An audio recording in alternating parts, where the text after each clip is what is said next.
The screen here will come at the 38-yard line. It lead to a third down. So many things have to come together for big yardage. The blocking, the timing of the pass to the runner, everything has to fit together to disrupt things and hold it to a short game.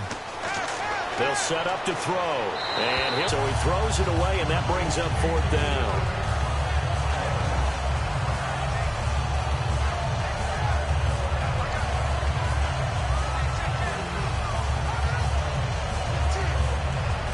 Now it's Matt Prater on for the Lion field goal try. This officially a 55-yard attempt.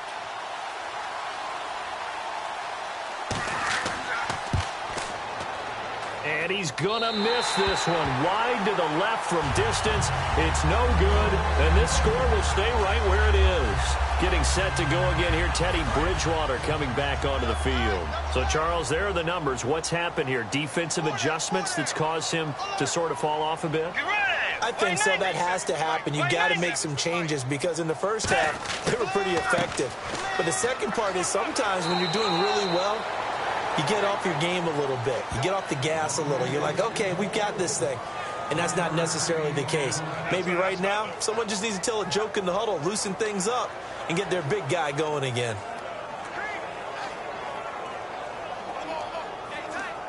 So 2nd and 9, the defense looking to put them in a bad spot here.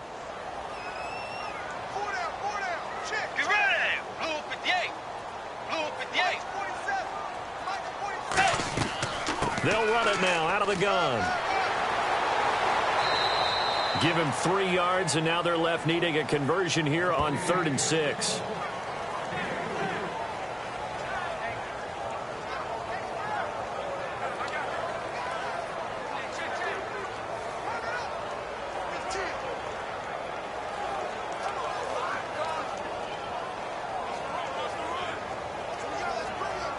So 2nd down was a run play. Now let's see what they do on 3rd. Let's go. Blue 58. Blue 58. On 3rd down, Bridgewater. And intercepted. Maybe the turning point they need. Picked off by Tavon Wilson. And he'll return this ball across midfield to the 47-yard line. That was a really nice interception. I think it illustrates the differences between playing man and playing zone. When you're in man, all you're focused on is the receiver in front of you. But when you're in zone, you're allowed to read the quarterback's eyes and go to the ball. That's exactly what happened on that play. And Detroit getting set to go now. Last time out, they had that long 50-plus yard field goal that they missed. They're thinking to themselves, okay, do we still want to try one if we're in that position again? And I would dare say that the answer would be yes. They're going to have a lot of confidence in their kicker. But just to be on the safe side, I'm sure they told their offensive guys, can we get a little bit closer this time? Closer. Yeah, you know, I'd rather get in the end zone first and foremost. But if all else fails, less of a field goal attempt for him.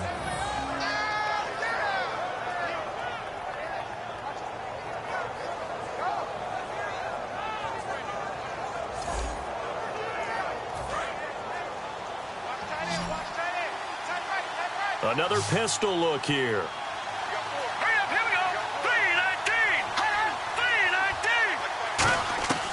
Now Orlovsky. And Jones has it over the middle. And he'll be brought down at the 21, just shy of the 20 in the red zone.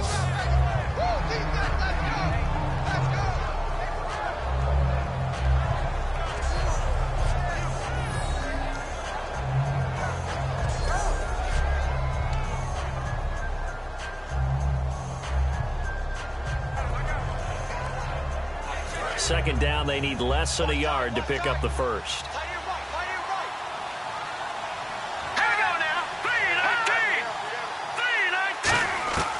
Out of the gun, they'll look to throw. The left side completion to Jones. It's a gain of 4 there, and it gives him a new set of downs.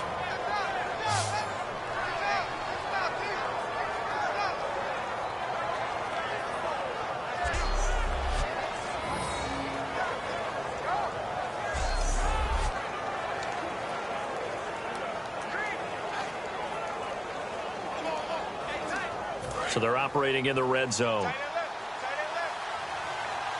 They come up in an offset eye. Now a give. This is Abdullah. And nothing doing. He's immediately taken down at the line of scrimmage. Officially no gain on the play, and it's second down. Now that was a good job by the defense swarming to the football. And you know it's no cinch that you're going to be able to get the ball into the end zone against them. They're number 2 against the run. So what's an offensive coordinator to do? Check your playlist. They go with Abdullah again. And they'll get him down right around the 16.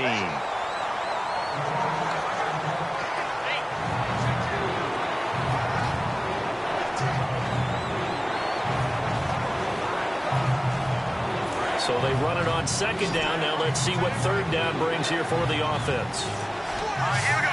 Green 39. Green 39. Now Riddick. And now a fumble. The ball's out.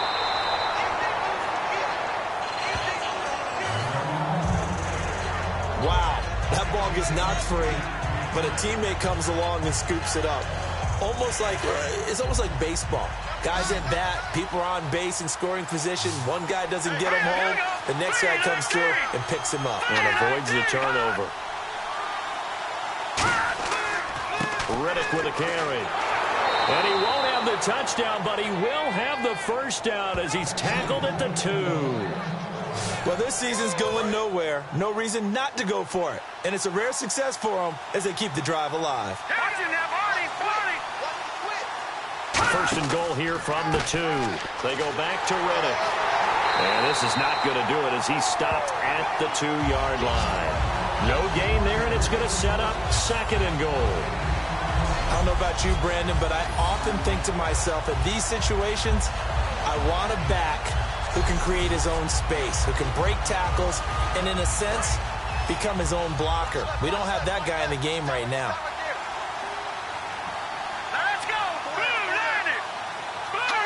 False start there. That will set the offense back 5 yards. Brandon, the lineman certainly flinched there before the snap.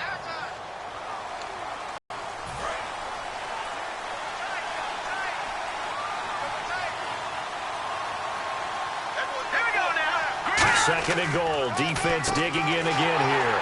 On the ground, it's Riddick. And he'll be stopped just outside the 5 at the 6. Only a yard there, and that'll bring us to third and goal. They gotta have 6 here. It's third and goal. Defensively, I think they can smell a stop. Ball right around the 5 here brings up third. And I think what they've done is they put doubt in the minds of the offensive guys. What do we do? Because now you don't have a go-to play. Either side they pick, throwing it, running it, it won't be easy. Completed pass brings up a fourth down situation. Do you play analytics on this one? Well, what do your analytics tell you about going for it here? I wonder what they would say. They tell me you're down by this margin fourth quarter, you're going. The field goal doesn't help. They're going to go for the 6 here on fourth and goal.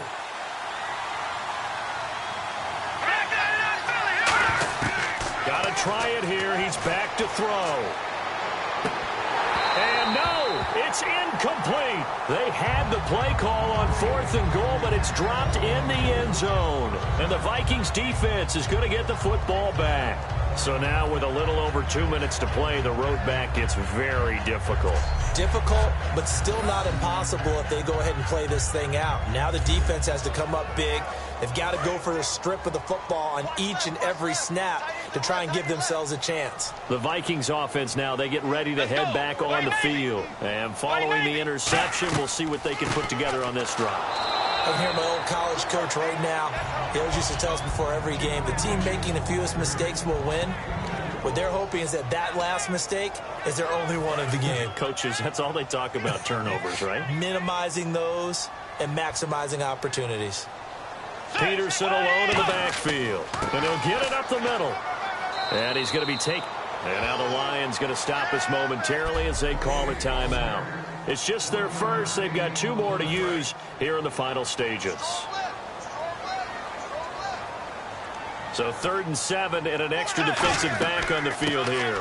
Definitely want to play coverage here. And we're going to get another timeout called by the Lions. Call it a gain of 3, and it'll bring up 4th down. That'll leave them with just 1 remaining in this 4th quarter of play.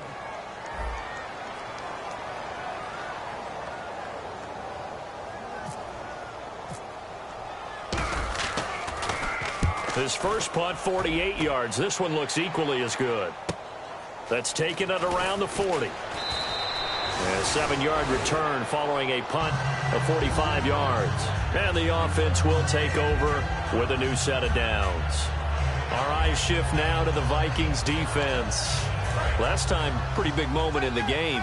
Deciding to pass on the field goal. They went for it on fourth. This defense got the stop. And it's always interesting to watch, too, to watch both sides. Are we going to go for it on offense? The defense waiting to see which unit they need to have on the field. Are they going to kick the field goal or not? And once you realize they're going to go for it, to watch the defense now kind of mount a little extra energy to try and stop them. And when they're successful, oh, the emotion just really comes out. Pep and a little bit more than that. And here he'll be brought down a little shy of the 35 at the 36. It's an 8-yard pickup and leads to a new set of downs. And they're going to hurry back to the line now. Now on first down, he'll drop to throw it. Looking for his running back, and he's got him. And he'll go down at the 28. It's a 9-yard pickup on the play, and it'll be second and about a yard. Again, he'll drop to throw. Out to the flat for Reddick. And he's brought down. 18 yards there, and it'll be a first and goal. And with the clock ticking under 50 seconds now, he spikes it.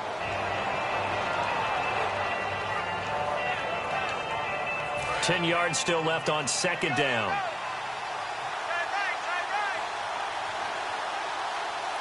Green, 39. Here's Orlovsky. Throwing for his running back, and he's got him complete. And here he'll get it down to the 7. Give him 3 on the play, and that is going to set up third and goal. Looking to speed things up here, going with some tempo. They'll look to throw on third and goal. And incomplete. The contact made the ball roam free and brings up fourth down. After all the preparation, all the practice, a play like that will absolutely break your heart. They had everything they wanted, just unable to complete it. In the end zone, a big-time drop. They'll stick with the passing game as he looks to throw. And that is incomplete. They had the play call on fourth and goal, but it's dropped in the end zone. And the Vikings defense is going to get the football back. Now the Minnesota offense set to take over again. Only one timeout defensively, so this should just be a simple. I looked at my time management chart. It says take a knee, victory formation. They just have one timeout left. And that should be all she wrote. By the way, it's a good thing you can read that because nobody else can. Not with my chicken scratch. Not at all. Hey, we got 4. We got 4 now. Weigh 90. Weigh 90. They'll go ahead and take the knee here, and the unbeaten season will continue. It's a loss of a yard there, and now second down.